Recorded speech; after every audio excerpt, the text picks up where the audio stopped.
Assalamualaikum warahmatullahi wabarakatuh. Halo semuanya, ketemu lagi dengan Bu Nunu.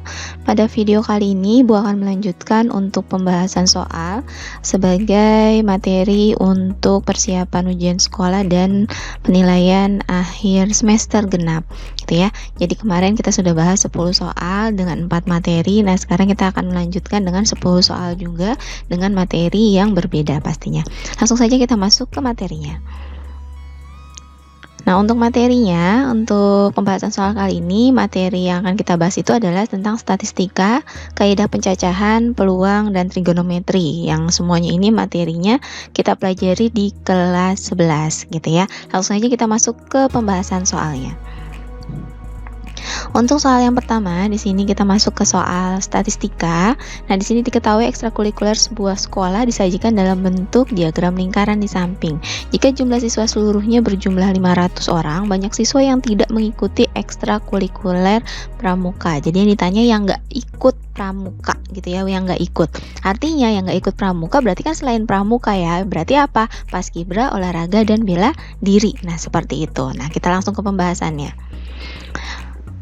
Untuk pembahasannya di sini, jadinya kalau tadi dibilangkan seluruh siswanya ada 500 siswa, lalu yang diminta itu yang tidak ikut pramuka, berarti yang ikut paskibra, olahraga, dan bela diri. Intinya seperti itu ya, karena nggak ikut pramuka berarti ikut yang lain gitu. Nah, tadi yang ikut paskibra, olahraga, dan bela diri adalah 30%, 20%, dan 10%. Nah, kita jumlahkan di situ. Ternyata yang tidak ikut pramuka atau yang ikut paskibra, olahraga, dan bela diri itu jumlahnya adalah 60%.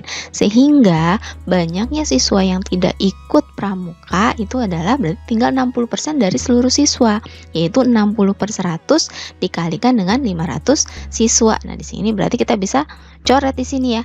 Nah, 60/100 karena 60% itu artinya 60/100 dikalikan dengan 500 karena jumlah seluruh siswanya 500. Kita coret di sini 500 sama 100-nya. Dapat 5. Nah, 60 kali 5 berapa? 300. Berarti yang tidak ikut pramuka berapa siswa? 300 siswa. Nah, seperti itu. Jadi harus dipahami baik-baik kalau yang diminta itu adalah yang tidak ikut pramuka, berarti yang ikut lainnya gitu ya, yaitu paskibra, olahraga, dan bela diri. Tinggal dijumlahin aja persentasenya, kebetulan sudah diketahui persentasenya. Jadi 60% dari 500 siswa. Nah, seperti itu. Oke, selanjutnya soal nomor 2 di sini tentang masih statistika, yaitu mencari modus dari data berkelompok. Di sini data berkelompoknya disajikan dalam bentuk tabel gitu ya, tabel nilai ulangan matematika gitu ya dalam sebuah kelas di sini. Nah, tabelnya sudah ada, ditanya modusnya. Apa itu modus? Modus itu adalah data yang sering muncul, itu modus ya. Oke. Nah, langsung ke pembahasannya di sini. Tadi diminta itu adalah modus di situ ya. Langkah yang pertama harus dilakukan adalah tentukan kelas modusnya dulu. Kelas modus itu berarti cari frekuensinya yang paling banyak. Di sini yang paling banyak itu adalah frekuensi 10. Artinya kelas modusnya itu ada di interval 71 sampai 80 gitu ya. Jadi kalau kelas modus itu berarti tinggal lihat frekuensi yang paling banyak. Nah, ini kelas modusnya ada di sini. Berarti fokus ke interval 71 sampai 80 gitu ya. Habis itu apa? Tentukan tepi bawah kelas modus. Tepi bawah kelas modus itu didapat dari batas bawah dikurangi 0,5. Batas bawah itu yang mana? Tadi kita udah dapat intervalnya itu adalah 71 sampai 80. Batas bawahnya itu berarti yang paling kecilnya yaitu 71. Sehingga tepi bawahnya itu adalah 71 dikurang 0,5. Didapat 70,5. Nah, seperti itu. Nah, setelah itu kamu cari apa? Cari panjang interval. Panjang intervalnya itu adalah 10. Dapat dari mana 10? 71 sampai 80. Data 71 sampai 80 itu ada berapa? Ada 10 data. 71 sampai 80 artinya 71-nya dihitung ya. Jadi 71, 72, 73 sampai 80. Nah, itu ada 10 data. Nah, itu namanya panjang interval gitu. Nah, habis itu apa? Tentukan D1. D1 yang mana? D1 itu adalah selisih antara frekuensi kelas modus dengan sebelumnya. Gitu, itu D1. Selisih frekuensi kelas modus dengan sebelumnya. Nah, frekuensi kelas modus kan 10, sebelumnya 7, berarti berarti 10 kurang 7, yaitu 3, itu dapat D1-nya. Lalu kalau D2-nya itu adalah selisih frekuensi kelas modus dengan kelas setelahnya, berarti 10 sama 9, selisihnya adalah 1, dapat D2-nya. Nah, seperti itu. Baru setelah itu kita masukkan ke rumusnya. Apa rumus modus? Modus sama dengan tepi bawah ditambah dengan panjang interval dikalikan dengan D1 dibagi D1 ditambah D2. Gitu. Nah, tinggal masukkan, tepi bawahnya udah dapat, kita tadi 70,5 ditambah panjang intervalnya itu 10 dikalikan D1-nya 3 per D1 3 ditambah D2-nya adalah 1. Sehingga didapat di sini 70,5 ditambah 10 kali 3 30 dibagi 4 karena 3 tambah 1 berarti 70,5 ditambah 7,5. Nah, didapatkanlah di sini 78. Sehingga modusnya berapa? Modusnya 78. Nah, seperti ini. Jadi tinggal ikutin aja nih apa namanya urutannya yang harus kamu cari apa dulu gitu ya. Nah, insya Allah bisa. Kalau untuk modus nggak akan kesulitan gitu ya. Oke, soal selanjutnya nomor 3 masih tentang statistika. Di sini kita mau mencari simpangan kuartil dari data tunggal. Di sini ada berapa data nih?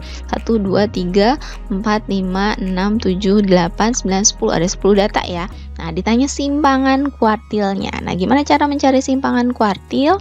Nah, di sini untuk mencari simpangan kuartil itu rumusnya adalah setengah kali Q3 dikurangi Q1. Q3 itu adalah kuartil atas, Q1 adalah kuartil bawah. Jadi setengahnya, jadi dikurangi dulu baru dikali setengah. Gitu ya. Nah, yang pertama harus kamu lakukan urutkan dulu datanya dari yang terkecil. Tadi kebetulan dari soalnya sudah diurutkan dari yang terkecil ya. Nah, lalu yang pertama tentukan Q2-nya atau yang tengahnya dulu. Q2 walaupun di sini nggak diminta, tetap kalau kita mau cari Q1 sama Q3-nya itu Q2-nya harus kita tahu. Nah, Q2 itu tengah-tengahnya. Tadi karena dia datanya genap berarti tengah-tengahnya itu ada 2, itu adalah 6 dan 7. Tapi karena kita nggak perlu nyari Q2 jadi nggak usah dicari. Sebenarnya walaupun disuruh pun tinggal 6 tambah 7 bagi 2 gitu ya, karena dia ada 2 data. Nah, lalu kita bagi 2 lagi, kan tadi ini kita bagi 2 nih. Nah, kalau kita bagi 2 data jadinya 5 gitu ya. Nah, cari tengah-tengahnya untuk 5 yang depan itu tengah-tengahnya berapa? Nah, tengah-tengahnya 4. Nah, itu yang dinamakan dengan Q1 gitu ya. Begitu juga dengan 5 yang belakang gitu ya. Artinya 7-nya juga tetap ikut ya. Tentukan tengahnya. Tengahnya itu adalah Q3 yaitu 12. Nah, didapat Q1-nya itu adalah 4 dan Q3-nya adalah 12. Nah, kita tinggal masukkan ke rumus simpangan kuartil. Setengah kali Q3 min Q1. Q3-nya 12, Q1-nya adalah 4. Berarti setengah kali 12 kurang 4, 8. Berapa? Didapat 4. Gitu ya. Nah, seperti itu untuk mencari simpangan kuartil. Yang penting tahu rumusnya dan menentukan Q1, Q2 dan Q3-nya karena ini masih data tunggal. Bisa ya. Oke, nah untuk soal selanjutnya, soal yang keempat, di sini kita masuk ke kaidah pencacahan gitu ya. Diketahui angka-angka sebagai berikut 1, 2, 3, 4, 5, dan 6. Dari angka-angka tersebut akan disusun bilangan ganjil yang terdiri dari 4 angka. Jika tidak ada angka yang diulang, banyak susunan bilangan yang terjadi. Ini kata kuncinya adalah dia minta bilangan ganjil yang terdiri dari 4 angka dan tidak boleh ada angka yang berulang. Artinya, kalau tidak boleh ada angka yang berulang, berarti ketika dia udah ada di angka pertama, dia nggak boleh ada di angka kedua, ketiga maupun keempat, gitu ya. Nah, itu tidak boleh berulang. Jadi nanti pilihannya akan terus berkurang, gitu. Oke, di sini tadi dimintanya itu adalah angka yang tersedia itu adalah 1 sampai 6 ya. Artinya yang tersedia itu ada 6 angka. Harus dibedain ya. Angka 6 sama 6 angka. Kalau 6 angka itu berarti ada 6 pilihannya. Kalau angka 6 ya cuma si 6 aja gitu ya. Nah, jadi kalau di sini angka yang tersedia itu 1 sampai 6. Berarti ada 6 angka nih yang tersedia. Nah, lalu dia mintanya bilangan ganjil yang terdiri dari 4 angka. Jadi kamu buat dulu 4 kotak karena dia 4 angka gitu ya. Kalau misalkan bilangan ratusan ya berarti ada 3 angka doang.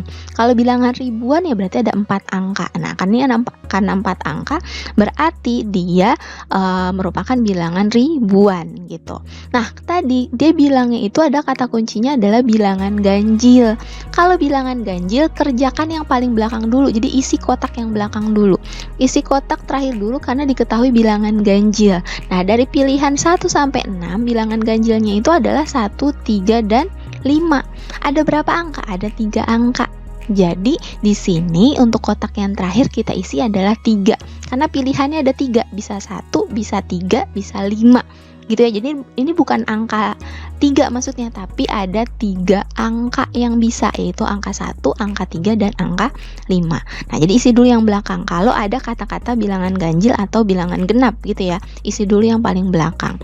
Lalu setelah itu kita isi yang paling depan. Isi yang paling depan itu adalah sisanya. Karena tadi tersedia 6 angka dan sudah dipakai di terakhir 1 angka, berarti yang tersedianya tinggal 5 angka gitu, karena yang depannya kan nggak ada ketentuan ya, berarti sisanya gitu ya, yaitu 5 angka yang boleh dimasukkan gitu ya. Lalu yang seterusnya di sini adalah 4. Kenapa? Karena tadi dibilangnya memang tidak boleh ada angka yang berulang, ya berarti tetap berkurang 1 lagi. Tadinya udah 5, di sini berkurang 1, jadi pilihannya tinggal 4. Lalu dikurangi lagi 1, berarti yang tersisa tinggal 3 angka gitu. Itu ya. Nah, sehingga di sini banyaknya bilangan yang bisa kita buat adalah tinggal dikalikan.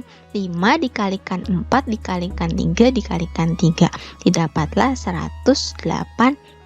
Jadi ada berapa bilangan? Ada 180 bilangan yang bisa kita buat dari angka 1 sampai angka 6. Gitu ya. Nah, seperti itu. Jadi harus kamu lihat nih, perhatikan baik-baik gitu ya untuk menentukannya. Sebenarnya nggak susah, yang penting kamu harus paham dulu gitu ya, dan dia harus lihat, baca dulu soalnya, boleh berulang nggak. Kalau misalkan dia dia boleh berulang, ya berarti nggak perlu dikurangin satu-satu gitu ya, berarti 6 aja semuanya, 6 6 6. Tapi kalau ini tetap, karena kan yang ganjilnya cuma 3 gitu. Oke, untuk yang soal yang kelima di sini masih tentang kaidah pencacahan. Sebuah organisasi sekolah akan memilih ketua, wakil ketua, sekretaris, dan bendahara. Jika ketua dan wakil ketua dipilih dari 5 orang, sedangkan sekretaris dan bendahara dipilih dari 4 orang yang lain, banyak susunan pengurus yang terpilih adalah. Nah, untuk soal seperti ini yang ada jabatannya, artinya menggunakan permutasi. Kaidah pencacahannya menggunakan permutasi, bukan kombinasi. Jadi kalau untuk kombinasi yang tidak ada jabatan ya, kali ini ada jabatan ketua, wakil ketua, nah jadi diperhatikan urutannya, makanya dia menggunakan permutasi. Jadi ini soal aplikasi untuk permutasi. Nah, untuk menjawabnya di sini berarti yang pertama adalah memilih ketua dan wakil ketua dari 5 orang calon. Jadi untuk si ketua sama wakil ketuanya pilihannya 5 orang gitu ya. Artinya permutasi 2, karena ketua sama wakil berarti kan 2 orang ya. 2 dari 5 gitu ya, karena pilihannya itu calonnya ada 5. Jadi permutasi 2 dari 5 ditulis 2P5. Nah, rumus permutasi apa sih? Rumus permutasi itu adalah R permutasi N, itu rumusnya adalah N faktorial dibagi dengan N dikurang R faktorial gitu, dimana N-nya itu adalah yang calonnya, R-nya itu adalah kita mau ambil berapa orang gitu. Nah, berarti di sini kalau dia permutasi 2 dari 5, berarti artinya 5 faktorial dibagi 5 dikurangi 2 faktorial. Nah, berarti 5 faktorial dibagi 5 kurang 2, 3 faktorial. Nah, kita jabarkan di sini. 5 faktorialnya dijabarkan. 5 faktorial itu artinya 5 dikalikan 4 dikalikan 3 kali 2 kali 1 gitu ya. Cuma karena bawahnya itu berhenti ada di 3 faktorial, berarti kita berhenti sampai 3 faktorial aja. Biar kita langsung coret 3 faktorialnya gitu ya. Jadi habis langsung. Sehingga tinggal 5 kali 4 berapa? 20. Nah, itu untuk yang memilih ketua sama wakil ketua. Lalu untuk memilih sekretaris sama bendahara dari 4 orang calon gitu ya. Nah, berarti permutasi berapa? Permutasi 2 dari 4. Sekretaris bendahara 2 orang ya. Nah, pilihannya 4. Berarti permutasi 2 dari 4. Nah, berarti permutasi 2 dari 4 berarti 4 faktorial dibagi 4 kurang 2 faktorial. Berarti 4 faktorial per 2 faktorial. Sama dijabarin yang atasnya. 4 kali 3 kali 2. Berhenti di 2 karena bawahnya 2 faktorial. Sehingga kita bisa coret, sehingga tinggal 4 kali 3 berapa? 12. Sampai sini belum selesai karena kita mau untuk semuanya keseluruhannya susunan pengurusnya ya berarti tinggal kita kalikan. Untuk ketua dan wakil 20, untuk sekretaris bendahara 12 ya berarti 20 kali 12 berapa? 240 cara. Jadi cara untuk menyusun pengurusnya itu ada 240 cara. Nah, ingat ya, jadi kalau untuk ada kata-kata sekretaris, bendahara, pakainya permutasi, bukan kombinasi. Oke, soal yang keenam di sini tentang peluang gitu ya. Dalam percobaan melempar sebuah dadu sekaligus sebanyak 72 kali, frekuensi harapan muncul mata dadu 3 atau mata dadu genap. Frekuensi harapan. Frekuensi harapan itu berarti banyak percobaannya dikalikan dengan besar peluangnya gitu ya. Nah, kebetulan di sini untuk kejadiannya adalah kejadian majemuk gitu ya. Tadi ada 2 kejadian. Yang pertama tadi apa tuh ya? Ada kejadian A sama kejadian B. Lalu dia merupakan 1 buah dadu. Artinya kalau 1 buah dadu berarti ruang sampelnya berapa? Ruang sampelnya 6 karena dadu ada 6 sisi gitu ya. Nah, tadi untuk kejadian pertamanya itu adalah muncul mata dadu 3. Ya berarti kan 3 aja. Sehingga banyaknya kejadian A-nya itu adalah 1. Lalu kejadian keduanya itu adalah mata dadu genap. Nah, mata dadu genap itu ya berarti di dadu itu yang genap ada berapa? Ada 2, 4 sama 6. Sampai 6 aja ya karena kan cuma sampai 6 dadu. Ada 6 sisi doang. Berarti 2, 4, 6. Berarti banyaknya kejadian B itu adalah 3. Gitu ya. Nah, sehingga untuk peluang kejadian A-nya, kalau peluang kejadian itu rumusnya adalah kejadiannya dibagi dengan ruang sampelnya. Karena kejadian A-nya itu banyaknya itu cuma 1, nah ruang sampelnya 6 berarti peluang kejadian A-nya 1/6. Lalu peluang kejadian B-nya berarti peluang kejadian B-nya tadi kan ada 3, berarti 3/6. Nah, ini nggak perlu dikecilin ya. Biarin aja, nggak usah disederhanakan karena belum selesai. Karena yang ditanya adalah peluang kejadian A atau B. Tadi yang kamu harus perhatikan kata kata hubungnya itu adalah atau. Jadi ya kejadian A atau B. Berarti dia merupakan kejadian saling lepas.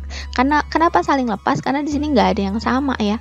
Kalau dia tidak saling lepas berarti ada yang sama anggotanya. Nanti harus ada irisan berarti. Karena ini nggak ada yang sama berarti dia saling lepas. Nah, rumusnya apa? Peluang kejadian A atau B, AUB atau B. Ingat ya, ini rumusnya. Itu sama dengan rumusnya peluang A ditambah dengan peluang B. Nah, peluang A-nya itu 1/6, peluang B-nya 3/6. Nah, tinggal kita jumlahin. Nah, tadi kenapa nggak disederhanakan? Karena biar udah sama nih penyebutnya, sama-sama 6. Jadi kamu tinggal jumlahin aja. 1 tambah 3, 4. Berarti 4/6. Kita kecilin baru di sini nih. 4/6 jadi 2/3. Nah, dapat peluangnya. Karena yang diminta adalah frekuensi harapan kejadian A atau B dengan percobaannya adalah 72 kali, berarti frekuensi harapannya adalah N, itu banyak percobaannya dikalikan dengan peluangnya. Banyak percobaannya 72, peluangnya tadi kita udah cari adalah 2/3, sehingga didapat 72 kita bisa bagi 3 nih, dapat 24. 24 kali 2 berapa? 48. Jadi kita dapat 48 itu frekuensi harapan munculnya kejadian mata dadu 3 atau mata dadu genap. Nah, seperti itu dari 72 kali percobaan gitu ya. Bisa ya? Ini untuk soal peluang gitu. Oke, soal yang ketujuh di sini, soal yang ketujuh masih tentang peluang. 2 buah dadu dilambungkan bersama-sama 1 kali, peluang muncul mata dadu 6 atau 9. Jumlah mata dadu 6 atau 9. Nah, masih peluang nih. Kalau ini sama kayak tadi sebenarnya, cuma sampai di peluangnya aja. Maksudnya mencari peluang, nggak usah nyari frekuensi harapan. Oke, jadi untuk di sini karena dia kejadian majemuk juga, tapi dari 2 buah dadu. Kalau tadi kan 1 buah dadu ya, cuma 6 ruang sampelnya. Kalau 2 buah dadu berarti 6 kali 6 berapa? 36 gitu. Itu ruang sampelnya. Lalu untuk kejadian A-nya adalah jumlah mata dadu 6. Maksudnya jumlah mata dadu 6 itu adalah dadu pertama, kalau dadu kedua kalau kita jumlahin hasilnya 6. Nah, itu bisa berapa aja? Bisa 15, bisa 51 gitu ya, karena kan dadu yang berbeda. Bisa 24, bisa 42, atau bisa juga 33. Nah, ada berapa? Ada 5 berarti kejadiannya untuk kejadian A. Lalu untuk kejadian B-nya jumlah mata dadu 9. Nah, jumlah 9 bisa berapa aja? Bisa 36, bisa 63, bisa 45, bisa 54. Ada berapa berarti? Bisa 4 kejadiannya. Gitu ya. Nah, baru kita tentukan peluangnya. Peluang kejadian A-nya berarti 5 dibagi dengan 36. Karena kejadiannya kan ada 5 untuk yang kejadian A. Ruang sampelnya 36, berarti 5/36. Lalu kejadian B-nya berarti ada 4 yang B-nya dibagi dengan ruang sampelnya 36, berarti 4/36. Sehingga peluang kejadian A atau B, kenapa masih saling lepas juga? Karena nggak ada yang sama anggotanya. ya, nggak ada yang sama, nggak ada yang beririsan, berarti masih saling lepas. Sehingga sama rumusnya kayak tadi, peluang A atau B, peluang A ditambah dengan peluang B. Berarti 5/36 ditambah 4/36, didapat 9/36. Kita sederhanakan, sama-sama dibagi 9, itu jadi 1/4. Nah, seperti ini.